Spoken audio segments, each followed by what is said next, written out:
America మాజీ విదేశాంగ మంత్రి హిల్లరీ క్లింటన్ ఆ దేశ అధ్యక్ష పదవిపై కన్నేశారు. 2008లో దేశ అధ్యక్ష పీఠాన్ని అధిష్ఠించాలని ప్రయత్నించే విఫలమైన హిల్లరీ 2016 ఎన్నికల లక్ష్యంగా వ్యూహాలకు పదును పెడుతున్నారు. రేపు అధికారికంగా ప్రకటించే అవకాశం ఉంది.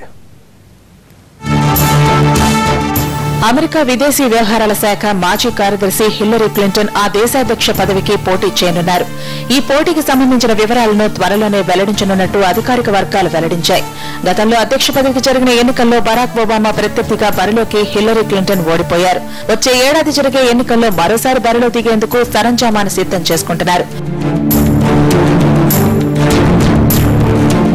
ఎన్నికలకు ఏడాదే సమయం ఉంది. ఇందుకు అవసరమైన పకడ్బందీ ప్లాన్ ను ఆమె ఇప్పటికే రహస్యంగా రూపొందించినట్లు తెలుస్తోంది.